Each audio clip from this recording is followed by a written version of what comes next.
grandson of the founder, JWF. I worked at the company for 50 years, coming out of high school, working in the factory, and when I retired, I was the vice president of manufacturing. Bob Arnold. My mother was the youngest daughter of John W. Fitzgerald. Growing up, I never wanted to work at Ames. When I was about 23, finally I had experience and I felt I had something to offer, so I finally couldn't keep away. And I remained at Ames until 2010. I'm Arthur Fitzgerald. I'm the oldest grandson of the founder, J.W. Fitzgerald, and the founder of Ames Color File, which turned out to be the largest manufactured items that Ames Safety made. I'm Elaine Shea, and I'm granddaughter of John W. Fitzgerald, and also was husband to Bill Shea, who was president of the company for many years, who died 2.5 years ago, and was his wife for 51 years. The very first thing is how the Ames name came to be. I mean, by rights, it should be the Fitzgerald Company. Those were the times where there would be signs outside of buildings, Irish need not apply.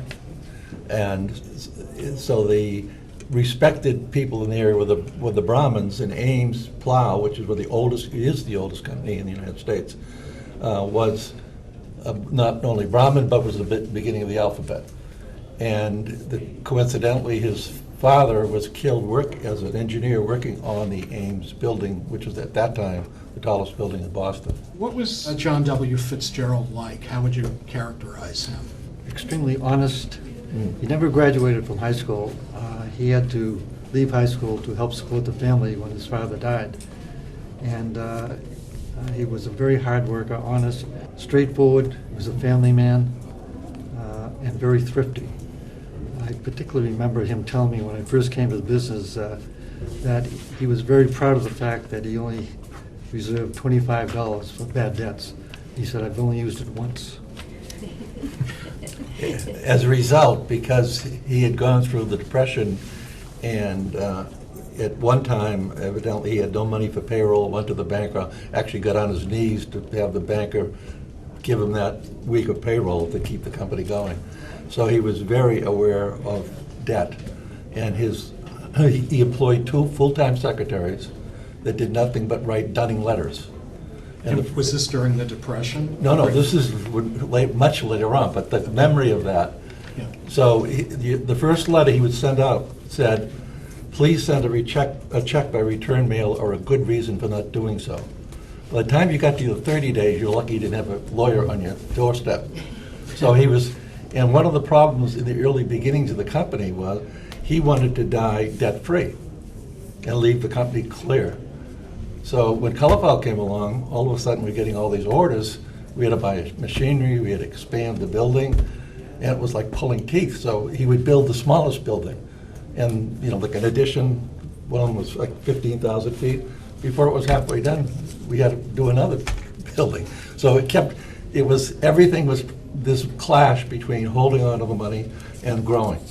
He delivered an order to Shawmut Bank by hand. It was a small envelope item. And he asked for payment as he delivered it for that day so he could pay his payroll. When we were young, if it was Mother's Day or maybe even Thanksgiving, he took the family, and that would be, he had 4 children and I think 15 grandchildren. There were a lot of us out to dinner to celebrate the day, and we did that often. We have pictures of us all lined up, all dressed up, going out to dinner. And so that was pretty special when I think of it. Now we're talking, I was a little girl in 1945. That was a big deal for him to take us. And a couple other things that are special. I have 2 letters that Pop wrote to me when I was 11 and 12. And I have them framed on my wall in my office. And it was for his birthday, and I think I had made a cake for him one time, and then another time I had done a spiritual bouquet. I sent a little card with how many masses or prayers I said for him. And he sent me a handwritten thank you note, and it's the only handwritten anything I have from any of my grandparents or my parents. But it was like, wow, he really appreciated me to be able to do that. So I prize them, and they're hanging on my wall. And I must say, I think he inspired me with writing. He used to send out cards with his business, whether it was a bill or just a business letter. He had a series of cards, and I know I have them somewhere. I've got to find it. But there'd be lovely stories, or just a kind, someone about who did a good deed, or some very nice writing that he would stick in those cards. Yeah. Because he wanted to get a nice message across. So he was kind of a quiet man. I don't know personally. I know I got a hug when I came in the door, and I remember as a little girl going into the entrance of Ames, and there was a gate, and the button to open the gate was kind of over the gate. And I remember when I could finally tiptoe and get the button myself and open the gate, and I would go in, and I knew just where his office was to give him a big hug. But that was like special, and I can really picture that today. So he really had an influence on me in a way that I'm not sure I appreciated when I was younger, but he has left his mark on me. First day I came to work after I graduated, he took me in the office and gave me a lecture about working and responsibility. He said, I want you to remember these two things. Whatever is worth having and keeping is worth working for. I thought about that for a minute, and I wasn't quite grasping what he was trying to tell me. But he said, here's the second thing, and more important. Don't let any son of a bitch on 2 feet discourage you. Not what I got. Yeah, persistence was like number one. In fact, he had a picture of a salmon swimming upstream. That was his whole motto. Yeah. Yeah. He was relentless. He really was. One of his daily routines, before he would go to his desk, would be go to every employee and wish them a good morning. And he continued that until he passed away. I tried to pick up on that when he sort of went into the background. And I didn't until we got to about 150 people. And it had taken me all morning to say good morning, so I dropped it. But that gave sort of a family atmosphere to it. And we always had Christmas parties in the factory. We always had an annual picnic outside in some park or recreation area. We did boat trips in the Boston Harbor. We built this gym that has a basketball gym, a racquetball court, and a Weight room, weightlifting weight machine.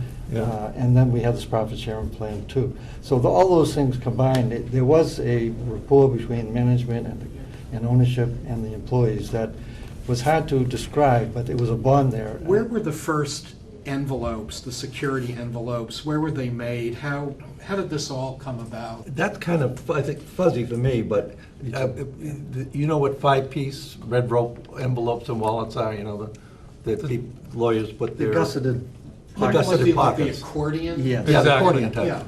Yeah. He made those in the house, his own house. In 71 Hewlett Street. Yeah, In Roslindale? Yeah. yeah.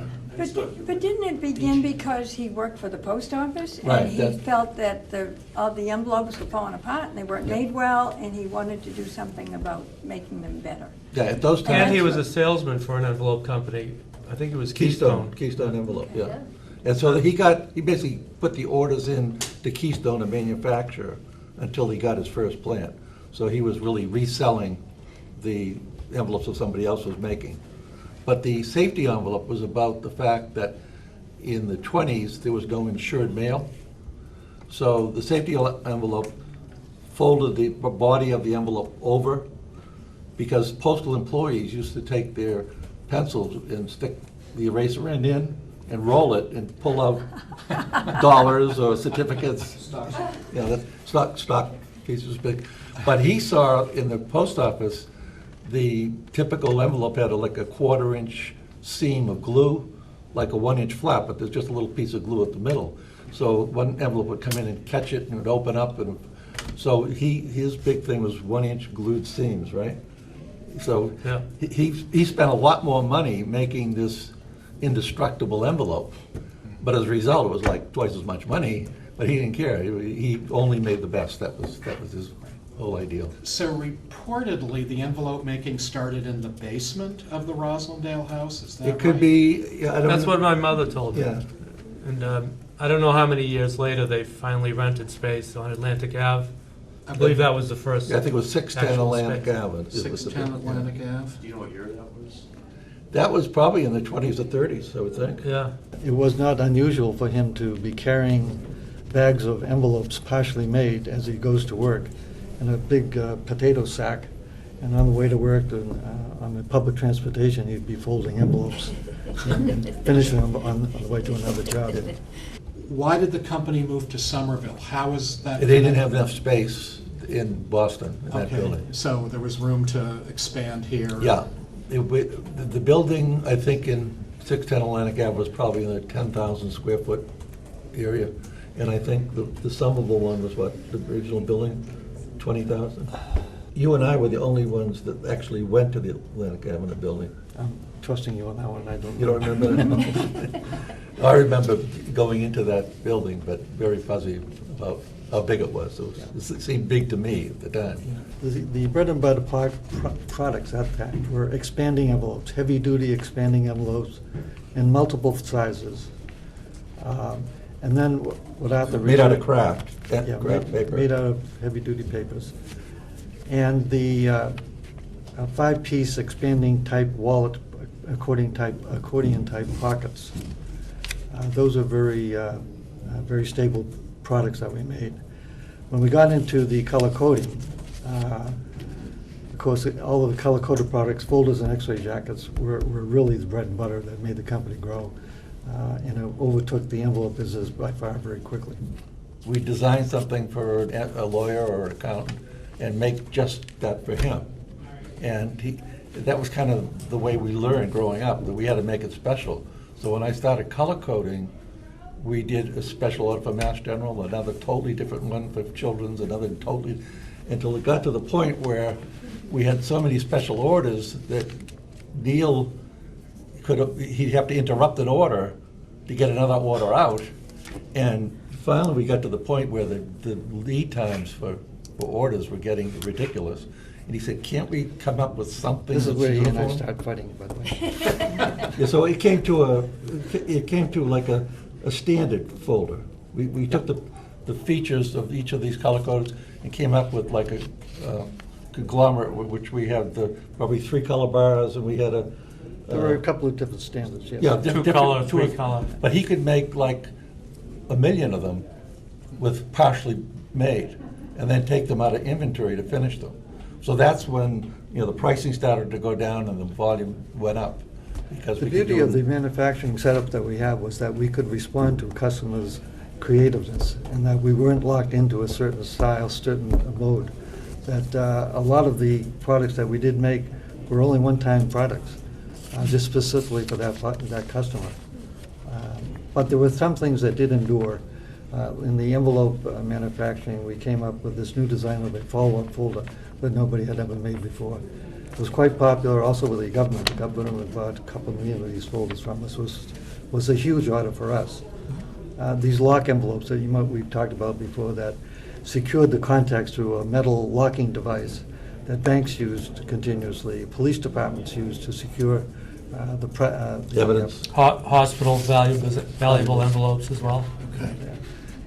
Those were the two sort of innovative in the envelope line. And the color file, the hospital market products, certainly the color coding, the bar coding, which Arthur will tell you about. We designed and were the first to manufacture what we called a duo pocket, which was a x-ray jacket that had a built-in interior pocket to hold the paperwork that went along with the films. Can you speak to, who were the outstanding people, the memorable people, the colorful people who worked for Ames? We have a lot of long-term employees, to the point that the mayor of Somerville, I think it was Mayor Brune, but I'm not sure, invited, why don't we have the Ames 20-year employees come up? It was 50, wasn't it? It was over 50 people showed up. He expected a handful, and it turned out to be over 50. She ended up being a department head, Gemma Manganziti, worked here for 50 years. Anna Sconce, who was one of the characters. Yeah, Oh, real that's the character. one I remember. Ames, the little worked girl. here over 35 years. Ernie Hatch, one of the first employees, worked here over 40 years. There's probably, I would say, at least 30 or 40 people that worked here over 40 years. One of the And memorable the- stories about Anna Scones was that she would come in about 4 or 5 in the morning, and she would go home maybe 12 midnight, 1 midnight. And one time, I remember, she would come in, she came into the boss's office, and she put her hands on the desk and they were bleeding. And she said, who else but Anna would bleed for Ames? But she used to be at the end of the machine, and she'd push these envelopes through the folding and gluing machine, and just like this by hand, nonstop. And they would come out, we used to be at the other end when we worked in the summer, and there was a speaker at each end. And so if they started to stick together, you just couldn't keep up with it. And Anna would shut off our end of the speaker, and she'd just do this. And we'd have to run all the way down the other end of the factory and say, Anna, stop. And they'd be piled over our head. But she was a character, more than a character. She wouldn't allow anybody to chew gum, right? Or speak. I remember, she loved me, I don't remember that. How do you spell her last The day she was fired, we had to fire her because Anna was such a perfectionist. If you didn't stand up to her demands, you were gone. Some people lasted half an hour a day. So it got to the point we couldn't get, because the word got out, she's a monster, you can't work there. She was a perfectionist, and she demanded that from you as well. So that there was such a heavy turnover, and the business was growing so fast that I couldn't keep up with the demands of the business, that we couldn't hold people. So even though she loved me, Even though. I went to my father and I told him, you've got to let this woman go. It's detrimental to the business.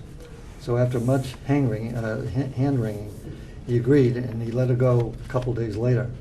And to this day, I know, she's passed away now, but she thought it was Bill Shea that did it. That I would never do that to her. Oh, how unfair. And I didn't Neil say never really corrected it either. How unfair. Ed Prey, who was our maintenance man for many years, admired Bill Shea very, very much. The two of them got along like that. And it wouldn't be unusual to see the two of them on the roof fixing an air conditioner or a skylight. But he was one of those mechanics that could do anything. He could fix anything. And all the different types of equipment that we had here, there was none that threw him from a loss. He was a character. He was difficult at times. He had his own ways of doing things. He was not much of a manager, but he was very, very talented and a very key person in the growth of the business.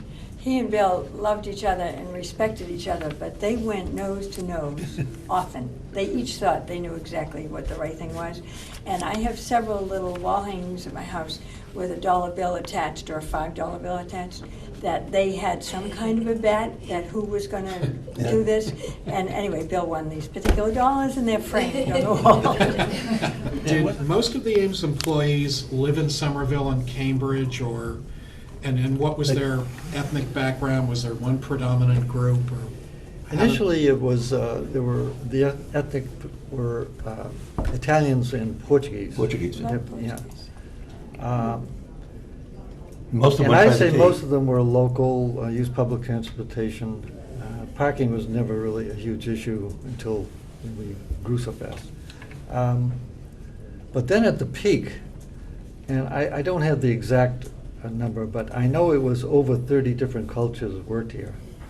A lot from Central America, South America, from Asia. They came from everywhere. And we always thought there were about 600 employees at the top, but I've got the payroll. I found the payroll sheet the other day, and there was actually 818 employees, of which 730, I think it is, worked in Somerville. And what year would this have been? This is 2000. 2000, okay. And 335 of them were women. And most of them were focused in our finishing department. The finishing department was very manual, a lot of manual labor, a lot of Handwork, yeah. That required the patience of a woman, not of a man, and the dexterity the women have with their things and all. So, but it started off, as I say, Italian, Portuguese, and then it just skyrocketed from there, from everywhere. The sales force got as high as 50 salespeople. We had 9 regional offices at one time. Yeah. Like nationwide, or? Spread out in some of the major cities. Nothing overseas. And we sold overseas, but we didn't have any offices. There were 2 in California, 1 in Texas, Atlanta, New York, Cleveland. 9 total, you said? And our sales force was made up over 1/3 women, as high as 50% for a lot of the years. Well, we were part of what they call the American Medical Record Association, AMRA. And they pointed out, outreaches they had with, emerging nation type stuff. And that at a particular exhibit we had, I think I met this woman at the booth, and she told us a story, so we thought we could help her out. That was the one memory I had of the company doing that. In Bill's era, there was a lot more of that, and you could tell about that, Elaine. Well, he did, Bill served on the Salvation Army Somerville Cambridge Board for 30 years and was very involved with doing all he could for whoever during that time. He was, in fact, when he, at some point, in fact, it was when he retired, we went to a luncheon the Salvation Army was having, and they gave him the Outstanding Service Award for the Salvation Army. He was so thrilled and so proud. And he had received many other awards over time, but that was the only one that hung on the wall of the house. He said, that one is going to stay. And in fact, when he was dying, he had been on many committees, and so he was writing letters to say he couldn't serve anymore. And I said, what about the Salvation Army? You didn't write to them. He said, I'm going to die being part of the Salvation Army. Wow. He was so proud of the work that they did. They did so much good. Was he involved in the Somerville Coalition, Homeless Coalition, too? Well, I think not so much involved as, certainly not like the Salvation Army, but I know that Ames supported them and gave them a lot of money. Also the Boys and Girls Club, they supported. So there were a lot of other organizations that they Somerville Youth reached out Soccer to. Organization. He Pardon had me? the Somerville Youth Soccer Organization. Right. He supported You the Ames said that, Envelope. yeah. Had a team for like 6 years. Yeah. Was a winning team. In fact, went on to the States. Right, so he did, I think he was involved in the concerns and doing as much as, donating money and supporting them. But it was the Salvation Army he really was so much a part of. And they did a lot of work, certainly in Cambridge. The Cambridge Corps had places for men who had problems with alcohol and such to get jobs and all. And then Bill felt that once they had gone through their program, there really was no place for them to go after. They kind of completed this piece and then what? And there happened to be a nursing home that was for sale in Arlington. And Bill thought it would be great to have a transitional housing program for the Salvation Army. And so he went to bat in Arlington trying to get the right approval. And so finally the Salvation Army board in New York said okay. And then the neighbors started complaining about they didn't want to have it in their, my backyard kind of thing. So Bill called the Salvation Army director in New York and he said, I'm coming down tomorrow. What time would you like to see me? And the fellow said, well, what's this about? He said, that transition house is going to be in Arlington. Now, what do we need to do to have you come? I'm going to talk to all the people in town. I will do anything I can, but that should be in Arlington. Oh, if you're going to cause such a problem, forget it. All right, go ahead. You have permission. And they now have, I think, 20 men that they house, and they can stay there for 3 months or a year or 2 years. And in fact, after Bill died, they renamed the house the Shea House. It had been called Wellington House for the street it was on, but they named it after him for all the hard work he did for it. And they also named a library and a school in Arlington? But that wasn't the Salvation Army, that was No, right. the town of Arlington, that he worked so hard on the Permanent Town Building Committee for 16 years to rebuild schools. And this one school in particular, the Thompson School, was in the most diverse section of town. And Bill thought that should have been the first one to be done and the best. And in fact, I used to tease him. I'd say, you're going to be on your deathbed saying, I can't go yet, the Thompson School's not built. And a month before he died, they broke ground for that. And he had been such a hard worker to get that school going, worked with parents and did everything he could. They named the school library after him. It's called the Bill Shea Memorial Library. And it's funny, when you were talking about Pop and the salmon going upstream, Yeah.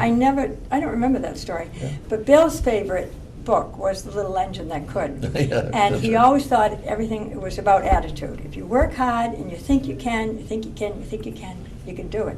And so outside the Bill Shea Library, it says on the wall, I think I can, I think I can, I thought I could, I thought I could. But I didn't realize how much like Pop was Yeah. kind of going upstream, the train going over the mountain. Right. But he did accomplish a lot. Bill was asked to come back. He had been retired a couple of years, but was asked to come back to close the plant.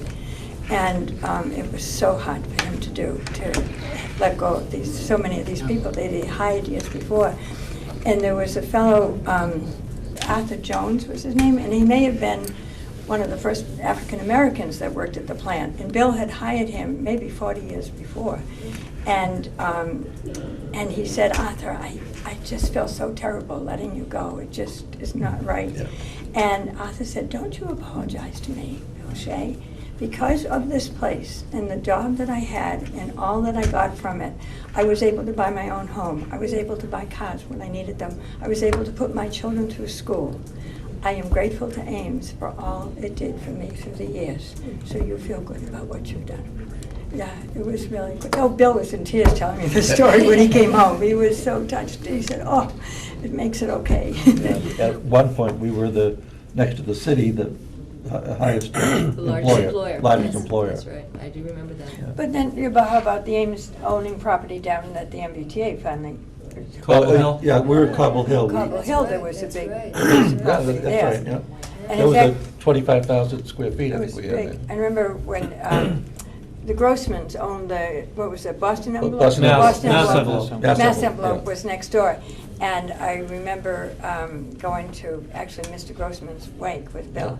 And his son, Steve, said, I remember when my father and Bill would come into some kind of a little difference of opinion about whatever, and he said they'd talk and talk and talk, and they'd end up shaking hands. He said they never signed anything, neither one. They knew they shake hands and it mattered, and they could honor that. And how Mr. Grossman really admired Bill a great deal, that they worked well together. It was coincidental, we ended up with two envelope companies next to each other Yeah. in the park. Oh, the park as well. Yeah, because we had a 25,000 square foot building, which did we end up renting that to the MTA? MBTA, and then they bought it, didn't they? Yeah, they took it over by They took it over. to me. Oh. Yeah. I have very specific memories of the family picnics, and the first one that I bring strong memory from was it was up in Middleton somewhere. Oh, I We remember went back to that that place. place a number of times. Yeah. And there was a little pond that was filled with leeches, and I Yes. didn't realize Yes. it was filled with leeches until I came covered in leeches. And so that was We went in one- anyway. One very specific memory. And then the other one was Neil was such a competitor, and he was constantly being challenged in the tennis matches, and I remember one family picnic party as part of the Ames party. He was taking more and more challengers on tennis, and next thing you know, an ambulance showed up, Right. and there's Neil in the stretcher, away. completely covered in cramps, head to toe. And so Never that, surrender. yeah, so that stuck out. I have to tell you the story about the Brooklyn Boulders. When Bill was dying, the chairman came to visit Bill at the house, and he was telling Bill he wanted to go up so many feet, he needed this for the wall. He said, in Somerville? And he said, oh, it's going to be great. He said, I think you're crazy. And so anyway, the guy goes on, he opens the Brooklyn Boulders. Well, when they opened it, I went down shortly after, and I said, I had to see what this thing looked like. And I said, I'm Bill Shea's wife. And he said, oh, Bill was so helpful. I said, what are you talking about? He thought you were crazy. And he said, I know he did, but he still encouraged us to follow our dream, and he supported us. And there's a plaque they put on the wall there thanking Bill Shea for what he did. So the same day I go in to see that place, I decided I had not been in the Artisans Asylum before. So I walked in and I said I was Bill Shea's wife and I just would love to look around. And she said, "Oh, Bill was so helpful to us doing this." And I said to her, "You know, he thought you were crazy." And she said, "I know he did, but he still helped us. He absolutely was with us the whole way to get this thing going, and he made it possible." So despite his not seeing eye to eye with these things, he did encourage people to follow their dream. And that really, and so this is another extension of that. It's wonderful. I think this has been fantastic. We've heard some Been very great patient. stories about the company and the family, and thank you so much. Yeah.